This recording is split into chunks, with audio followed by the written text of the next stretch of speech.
Hello friends, आप सभी का स्वागत है आपके यूट्यूब चैनल टी स्टडी 98 में। फ्रेंड्स, आज की इस क्लास में हम पोषण को डिस्कस करने वाले हैं। इससे पहले हम इस सीरीज़ की 4 वीडियोस ला चुके हैं। अगर आपने अभी तक वो वीडियोस नहीं देखी हैं तो इस चैनल की प्लेलिस्ट में जाकर देख सकते हैं। हमारे साथ जुड़े रहने के लिए हमारे टेलीग्राम ग्रुप को ज्वाइन कर सकते हैं, जिसका लिंक आपको डिस्क्रिप्शन बॉक्स में मिल जाएगा। इससे पहले वाली क्लास में हम पोषण की कुछ बेसिक इन्फॉर्मेशन को डिस्कस कर चुके थे, तो आज की वीडियो को स्टार्ट करते हैं। सबसे पहले डिस्कस कर लेते हैं प्रोटीन को, कि प्रोटीन होता क्या है। तो प्रोटीन क्या है? एक बॉडी बिल्डिंग सब्सटेंस।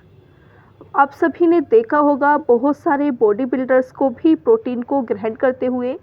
तो ये क्या होता है? एक बॉडी बिल्डिंग सब्सटेंस होता है, इसीलिए बॉडी बिल्डर्स भी इसका यूज़ करते हैं। इसकी खोज की गई थी मुल्डर के द्वारा और इसका नाम दिया गया था बर्जीलियस के द्वारा। इसमें कौन कौन से तत्व होते हैं? तो इसमें होते हैं कार्बन, हाइड्रोजन, ऑक्सीजन और नाइट्रोजन। प्रोटीन क्या होता है? तो प्रोटीन क्या होता है? अमीनो अम्ल का बहुलक। बहुलक मीन्स क्या होता है? पॉलीमर होता है। तो ये अमीनो अम्ल का बहुलक होता है। प्रोटीन, कुछ प्रोटीन है जो शरीर के लिए आवश्यक होते हैं। तो ऐसे प्रोटीन की संख्या है 20। शरीर में आवश्यक क्या क्या है? तो जल है और प्रोटीन है। डिस्कस कर लेते हैं कुछ प्रोटीन के स्रोत की। तो सबसे पहले बात करें अंडे की, तो अंडे से प्राप्त होता है एल्ब्यूमिन प्रोटीन। इसको ट्रिक से भी याद रख सकते हैं। ए से क्या हो जाएगा? एल्ब्यूमिन, और ऐसे हो जाएगा अंडा। रक्त में कौन सी प्रोटीन होती है? तो रक्त में होती है ग्लोब्यूलिन और ग्लोबिन प्रोटीन पाई जाती है। मांसपेशियों में होती है एक्टिन और मायोसिन। नाखून, खुर, सींग और बाल में होती है अल्फा केराटिन। आप सभी ने सुना भी होगा कि बालों के लिए क्या करते हैं कि बहुत सारे लोग केराटिन प्रोटीन का यूज़ भी करते हैं बालों को अच्छा रखने के लिए। तो इसमें क्या होता है? केराटिन प्रोटीन पाया जाता है। बात करें दूध की, तो दूध में पाया जाता है केसीन प्रोटीन। इसे हम ट्रिक से याद रख सकते हैं, दूध का क्या सीन। गुणसूत्रों में पाया जाता है हिस्टोन नामक प्रोटीन। अनाज में होता है ग्लूटीन नामक प्रोटीन। हीमोग्लोबिन में पाया जाता है ग्लोबिन। जैसे कि हीमो वर्ड में ही क्या आ गया? हीमोग्लोबिन वर्ड में क्या आ गया है? ग्लोबिन। तो इसे याद कर सकते हैं, ग्लोबिन प्रोटीन। दालों में पाया जाता है प्रोलैमिन्स।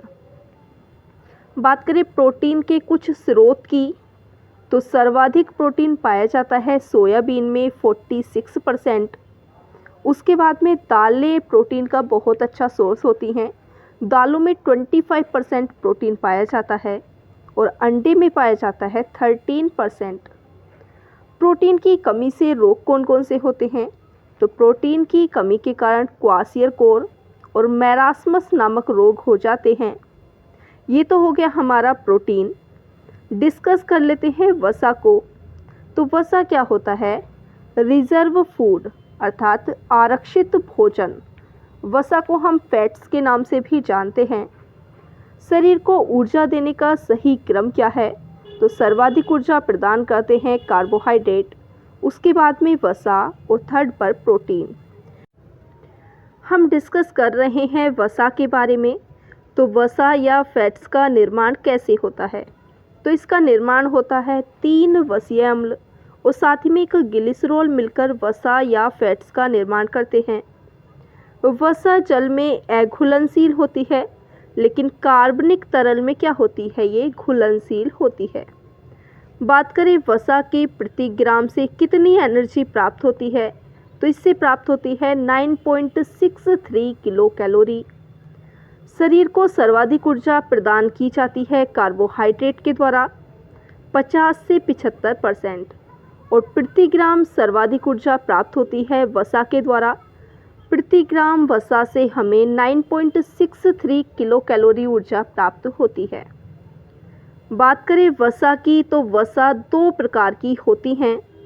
एक होती हैं सैचुरेटेड और एक होती हैं अनसैचुरेटेड। सैचुरेटेड मीन्स हो जाता है संतृप्त और अनसैचुरेटेड मीन्स क्या हो जाता है, असंतृप्त। जो कि ठंड में जम जाती हैं उसको हम क्या कहते हैं, संतृप्त वसा। जैसे कि कोकोनट ऑयल, घी, मक्खन, पाम ऑयल, ये सभी क्या हैं, संतृप्त प्रकार की वसा हैं। और असंतृप्त वसा कौन सी होती हैं, जो कि ठंड में जमती नहीं हैं। जैसे क्या हो गया, सरसों का तेल हो गया, मछली का तेल हो गया, ये सभी क्या हैं, असंतृप्त वसा।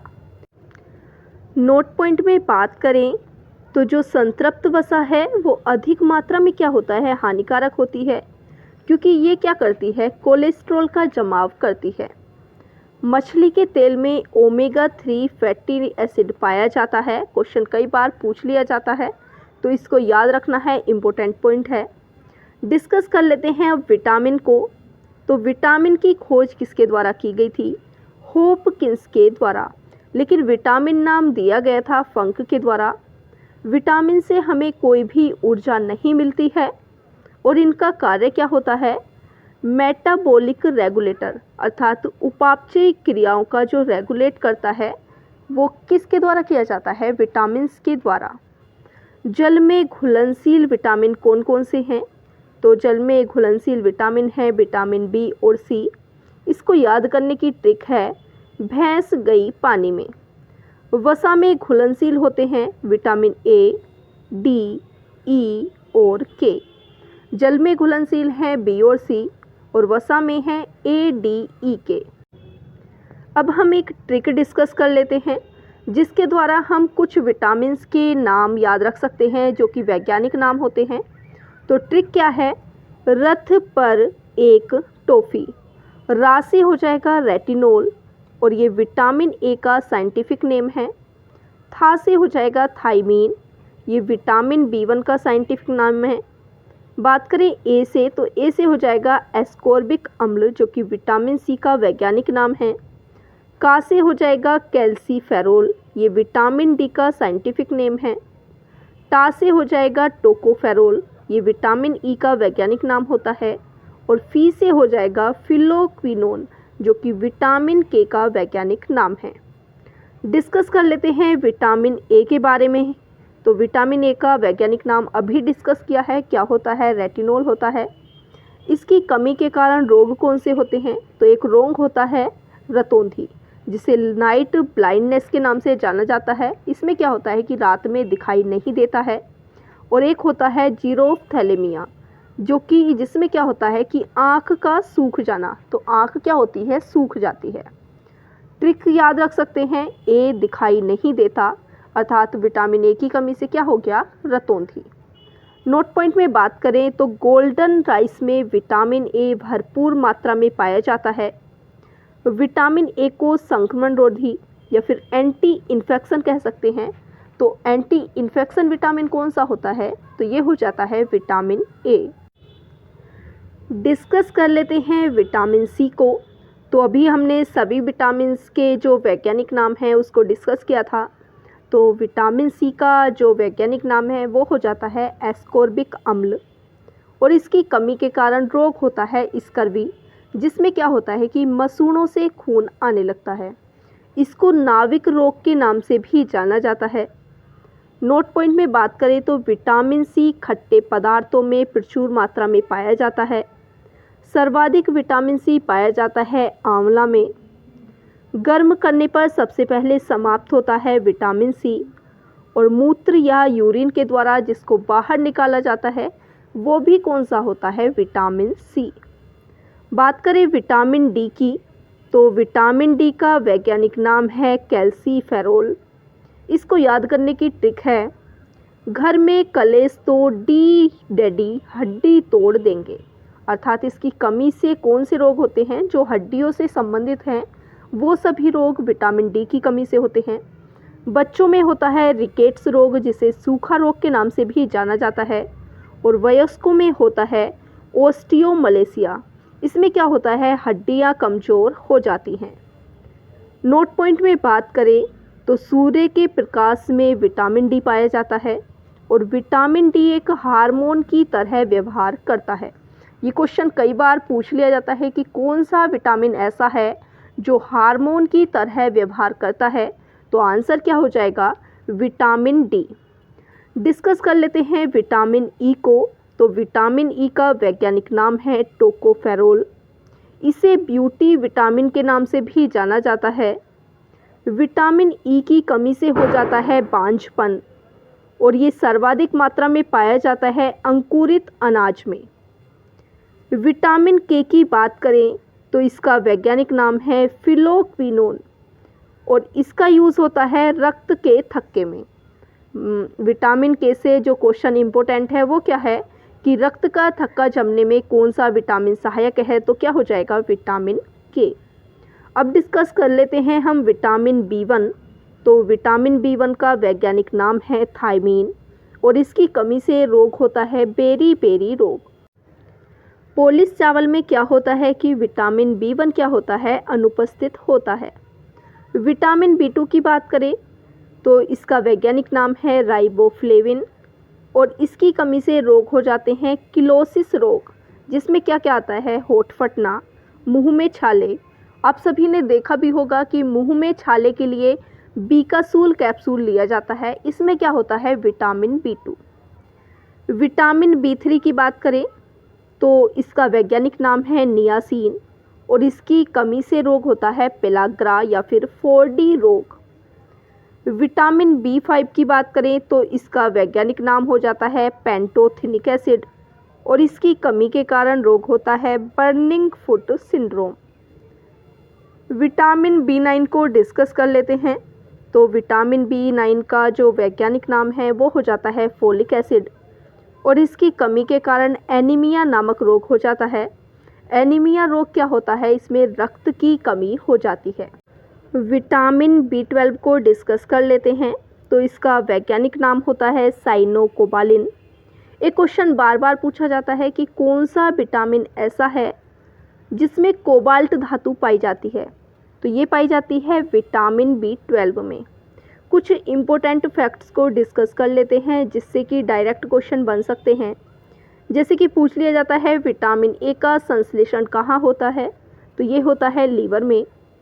विटामिन बी12 ऐसा विटामिन है जो पेड़ पौधों में नहीं पाया जाता और दूध में जो विटामिन सी है ये अनुपस्थित होता है। ये तो हो गई विटामिन्स की बात। डिस्कस कर लेते हैं खनिज लवण। तो खनिज लवण क्या होते हैं? इनसे हमें ऊर्जा नहीं मिलती है और ये क्या है? एक अकार्बनिक पदार्थ हैं और मानव शरीर में ये कितने होते हैं? तो इनकी संख्या होती है 29। मानव शरीर में आवश्यक खनिज कौन कौन से हैं? तो इसको थोड़ा सा डिस्कस कर लेते हैं। तो सबसे पहले बात करें सोडियम की। तो सोडियम क्या करता है? रक्त दाब का नियंत्रण। अगर सोडियम की मात्रा अधिक हो जाती है तो क्या होता है? बीपी अधिक हो जाता है। सोडियम की मात्रा कम हो जाती है तो बीपी क्या हो जाता है? कम हो जाता है। इसीलिए जब बीपी लो होता है तो उस टाइम क्या दिया जाता है? किसी भी व्यक्ति को नमक दिया जाता है जिससे कि बीपी का प्रेशर जो है क्या है वो हाई हो जाए। पोटेशियम की बात करें तो पोटेशियम पेशीय संकुचन में कार्य करता है। कैल्शियम की बात करें तो कैल्शियम के द्वारा क्या होता है? हड्डियां मजबूत होती हैं और ब्लड क्लोटिंग में भी सहायता करता है। फास्फोरस दांतों की मजबूती प्रदान करता है। लोहे की बात करें तो ये हीमोग्लोबिन में पाया जाता है।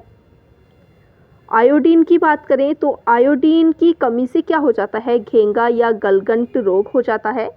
इसीलिए क्या किया जाता है कि आयोडीन क्या है? हमारे शरीर के लिए आवश्यक है, क्योंकि अगर इसकी कमी हो जाएगी तो कौन सा रोग हो जाएगा? घेंगा रोग। बात करें वाटर की तो मानव शरीर के वजन में लगभग 65 से 75% भाग क्या होता है? जल का ही होता है। वयस्क व्यक्ति को औसतन 4 से 5 लीटर जल प्रतिदिन पीना चाहिए।